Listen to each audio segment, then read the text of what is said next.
सबको जय मसीह की। मैं प्रभु यीशु मसीह के नाम में कॉफ़ी विद क्राइस्ट के 116th एपिसोड में एक बार फिर से आप सभी का स्वागत करता हूं। और आज हम जिस विषय पर बात करने वाले हैं मेरे प्रियो, उसका शीर्षक है बुलाहट और उद्देश्य में क्या अंतर है। What is the difference between calling and purpose. जी हाँ मेरे प्रियो, बहुत से विश्वासियों के लिए बुलाहट यानी कॉलिंग और उद्देश्य यानी पर्पस एक ही बात लगती है, लेकिन परमेश्वर का वचन हमें सिखाता है ये दोनों जुड़े हुए हैं पर एक जैसे बिल्कुल नहीं है। जब हम इनका अंतर समझते हैं तो जीवन में हमारे स्पष्टता, स्थिरता और आत्मिक आत्मविश्वास आ जाता है। तो आइए जानते हैं उद्देश्य क्या है और हमारी बुलाहट क्या है। उद्देश्य, आखिर हम क्यों बनाए गए हैं, ये हमारा उद्देश्य होता है। उद्देश्य इस प्रश्न का उत्तर देता है कि मेरा अस्तित्व ही इस संसार में क्यों है। उद्देश्य हमारे जीवन की एक बड़ी तस्वीर है, जिसे हम कहें कि ये परमेश्वर की मूल योजना है। इफिसियों 2:10 में ये लिखा है, क्योंकि हम उसी की कारीगरी हैं और मसीह यीशु में उन भले कामों के लिए सृजे गए हैं जिन्हें परमेश्वर ने पहले ही से हमारे लिए ठहराया कि हम उनमें चलें। तो हर विश्वासी का एक ही समान उद्देश्य है। क्या उद्देश्य है? परमेश्वर को जानना, उसे महिमा देना, मसीह के स्वरूप को प्रकट करना संसार में और उसके राज्य को बढ़ाना। ये हमारे सब के लिए एक कॉमन उद्देश्य है जो हमें मसीह में रहते हुए पूरा करना है। याद रखिए मेरे प्रियो, आपका उद्देश्य ही आपकी पहचान है कि परमेश्वर के द्वारा आप क्यों बनाए गए हैं। उद्देश्य का मतलब है आपकी मंजिल, जिसे आपको हासिल करना है या उस तक आपको पहुंचना है। दूसरा है बुलाहट। बुलाहट का मतलब है कि आप क्या काम करने के लिए चुने गए हैं।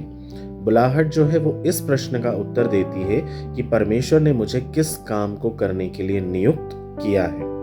बुलाहट वह विशेष भूमिका है जिसके द्वारा परमेश्वर अपने उद्देश्य को पूरा करते हैं। यूहन्ना 15:16 में क्या लिखा है? तुमने मुझे नहीं चुना परंतु मैंने तुम्हें चुना और नियुक्त किया है कि तुम जाकर फल लाओ। जी हाँ मेरे प्रियो, हम कुछ उदाहरण देख सकते हैं। जैसे मूसा, उनके जीवन की बुलाहट क्या थी कि उन्हें इजरायलियों को मिस्र से आज़ादी दिलानी थी ताकि वे परमेश्वर की आराधना या महिमा कर सके। दूसरा, हम दाऊद को देखते हैं। दाऊद के जीवन की बुलाहट क्या थी? वो इज़राइल पर राजा होने के लिए नियुक्त किए गए थे, क्योंकि उनके ही जो ब्लड लाइन से जीसस क्राइस्ट है उनका जन्म होना ज़रूरी था। तीसरा, हम पौलुस की अगर हम बात करें तो पौलुस को परमेश्वर ने क्यों बुलाया, उसके जीवन में क्या बुलाहट थी? पौलुस के द्वारा अन्य जाति यानी मैं और आप जो इज़राइल से अलग थे, उन्हें परमेश्वर के द्वारा सुसमाचार सुनाने का अवसर दिया गया। ये पौलुस के द्वारा था। उसके बाद अपुल्लोस को क्यों परमेश्वर ने बुलाया? अपुल्लोस को परमेश्वर ने इसलिए बुलाया ताकि वो उनके लोगों को वचन की शिक्षा दे सके। यानी वो प्रीचर नहीं थे परंतु एक अच्छे से टीचर थे। तो सबके जीवन में कोई ना कोई बुलाहट होती है। बुलाहट का मतलब आपका काम नहीं परंतु ये परमेश्वर की नियुक्ति है कि आप परमेश्वर की किस योजना को पूरा करने के लिए नियुक्त किए गए हैं। कहने का मतलब है कि बुलाहट जो है वो एक रास्ता है जिसके द्वारा आपको उद्देश्य यानी आपकी मंजिल को प्राप्त करना है। अब याद रखने की बात यह है मेरे प्रियो कि हमारा जो उद्देश्य होता है, हम सभी मसीहियों का एक ही उद्देश्य है, लेकिन बुलाहटें जो है वो अलग अलग हैं। हर विश्वासी का जो उद्देश्य है वह एक ही है, मसीह को जानना, उसे संसार में सबके सामने प्रकट करना। 1 कुरिन्थियों उसके 12:5 में लिखा है कि सेवकाई तो नाना प्रकार की है परंतु प्रभु एक ही है। तो हम जानते हैं हमारी कई तरह की सेवकाइयाँ हैं, जैसे कि कोई प्रचार करता है, कोई वचन को सिखाता है, वचन की शिक्षा देता है, कोई व्यापार चलाता है, कोई दान देता है, कोई परिवार बनाता है और कोई चुपचाप परमेश्वर की सेवा करता है। कहने का मतलब ये है कि भूमिकाएं हमारी अलग अलग हो सकती है पर हमारा राजा, हमारा प्रभु, हमारा परमेश्वर वो एक ही है और उसका उद्देश्य यही है कि उसको हम अपने कामों के द्वारा जगत में प्रकट करें। अब ये भी याद रखने की बात है मेरे प्रियो कि बुलाहट जो है वो समय के साथ बदलती रहती है, परंतु उद्देश्य हमारा कभी नहीं बदलता है। जीवन में परमेश्वर की बुलाहट कभी भी बदल सकती है। जैसे परमेश्वर को अपने उद्देश्य को पूरा करना होगा, वो आपके जीवन में बुलाहटों को देता रहेगा और आपकी बुलाहटें जो है बदलती रहेगी। पर यह याद रखना है कि उद्देश्य हमारा एक ही रहेगा। जैसे एग्जाम्पल को अगर हम देखें तो दाऊद से अच्छे एग्जाम्पल हमारे लिए नहीं है, क्योंकि दाऊद सबसे पहले जब छोटे थे तो वो एक चरवाहे के रूप में काम कर रहे थे, लेकिन वहाँ पर भी परमेश्वर की स्तुति प्रशंसा करना उन्होंने नहीं छोड़ा। फिर परमेश्वर ने उन्हें बुलाया कि वो इज़राइल के लिए एक योद्धा बनकर खड़े हों। तो जब शाऊल राजा बने तो इज़राइल पर सेनापति होकर के दाऊद का अभिषेक किया गया। दाऊद जब तक सेनापति रहे वो योद्धा की तरह लड़ते रहे। उसके बाद जब शाऊल के द्वारा पाप किया गया और शाऊल को परमेश्वर ने हटाया, तब उसके स्थान पर परमेश्वर ने दाऊद को राजा बनाया और दाऊद के द्वारा इज़राइल को राज करने के लिए उन्हें नियुक्त किया। तो हर अवस्था में दाऊद का जो उद्देश्य था वो एक ही था कि परमेश्वर की योजना को कैसे भी करके पूरा करना है, और परमेश्वर ने उनके जीवन में अलग अलग बुलाहटों को भेजा और अलग अलग बुलाहटों के द्वारा उन्होंने परमेश्वर के राज्य को फैलाया। कहने का मतलब ये है मेरे प्रियो कि हमारे मंच बदल सकते हैं, परंतु हमारा मिशन एक ही है। अगर इसे सरलता से समझें तो उद्देश्य का मतलब है कि हम क्यों बनाए गए, और बुलाहट का मतलब है कि हम क्या काम करने के लिए बुलाए गए हैं। उद्देश्य का मतलब है हमारा मिशन क्या है, और बुलाहट का मतलब है कि उस मिशन में हमारी भूमिका क्या है। यदि हमें अपनी बुलाहट अभी भी स्पष्ट नहीं है मेरे प्रियो, तो हमें घबराने की ज़रूरत नहीं है। हमें परमेश्वर अपनी बुलाहट को बहुत आसानी से समझने के लिए हमारी सहायता कर सकते हैं। बस करना हमें यह है कि हमें परमेश्वर को खोजना है। बाइबल का वचन हमें सिखाता है कि वो सकेती के समय में अति सहजता से मिल जाने वाला परमेश्वर है। जब कभी भी आपके जीवन में डाउट्स आए, कन्फ्यूजन्स आए, जब आपको समझ में नहीं आ रहा है कि परमेश्वर मैं आपकी सेवकाई करूं या मैं अपने भौतिक कामों को करूं, सांसारिक कामों को करूं, तब परमेश्वर को खोजें, उसके वचन में खोजें, उससे बातचीत करें, प्रार्थना में इन विषयों को रखें। परमेश्वर निश्चय आपको आपकी बुलाहट ज़रूर बताएंगे और उसके अनुसार आप अपने जीवन को जीना चालू कर देंगे। बशर्त यह है कि आपको आपकी बुलाहट के प्रति आज्ञाकारी होना है, और दूसरा, आप जहाँ कहीं पर भी हैं, जिस भूमि पर परमेश्वर ने बीज के रूप में आपको बोया है, आप वहाँ विश्वास योग्यता से बढ़ें, क्योंकि फलवंत आप जरूर होंगे। मेरे प्रियो, जो कोई भी व्यक्ति परमेश्वर के साथ साथ चलता है वह कभी भी अपने रास्ते नहीं भटकता। इसलिए परमेश्वर के हाथ को पकड़ लीजिए। अगर रास्ता नहीं भी होगा मेरे प्रियो, तो परमेश्वर अपनी उंगली से रास्ता बना देंगे आपके लिए। इसलिए परमेश्वर पर पूर्ण भरोसा रखें। बुलाहट खोजने की भी ज़रूरत नहीं है। आप सिर्फ परमेश्वर का पीछा कर लें और आप देखिए कि आपकी बुलाहट खुद ब खुद आपके सामने आ जाएगी।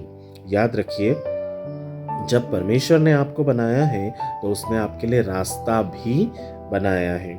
जब आप उसके पीछे चलते हैं तब आपकी बुलाहट आप सीधे आपके सामने आ जाती है। कॉफ़ी विद क्राइस्ट के इस एपिसोड से मैं सिर्फ आपको यही समझाना चाहता हूँ मेरे प्रियो कि परमेश्वर को खोजिए।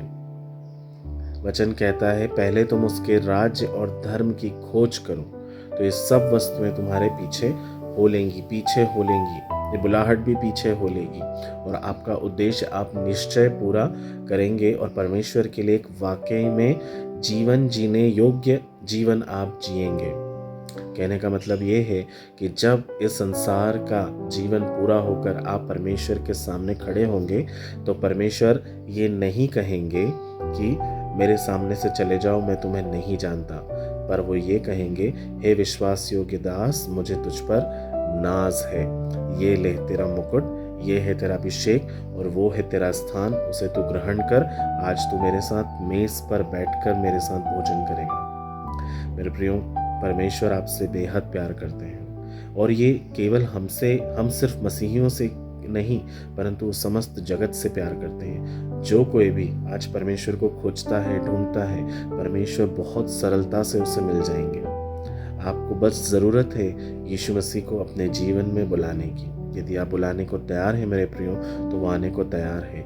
यदि आप उसे अपने आप को समर्पित करने को तैयार हैं मेरे प्रियो, तो यीशु मसीह भी अपना सर्वस्व आपके लिए देने को, न्यौछावर करने को तैयार है। उसका अगापे प्रेम आपको किसी से भी अलग नहीं कर सकता है। आप याद रखिए, उसके बहुमूल्य से भी कीमती आप उसके लिए हैं।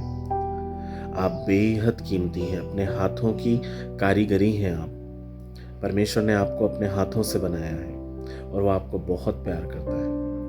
मेरे प्रियो, विश्वास के साथ एक बार ज़रूर उसे बुलाइए, क्योंकि कहीं ना कहीं हम संसार में भटक गए हैं। अपने कामों में हम इतने व्यस्त हो गए हैं कि परमेश्वर को भूल गए हैं। लेकिन परमेश्वर आपको नहीं भूला है। वचन हमें कहता है, सिखाता भी है कि वो नाम सहित आपको जानता है। माता के गर्भ से उसने आपको पुकारा है, अपनी हथेलियों पर आपके चेहरे को खोद रखा है। मैं हर बार आपको ये बात बताता हूँ, इसलिए उसके पीछे चलिए।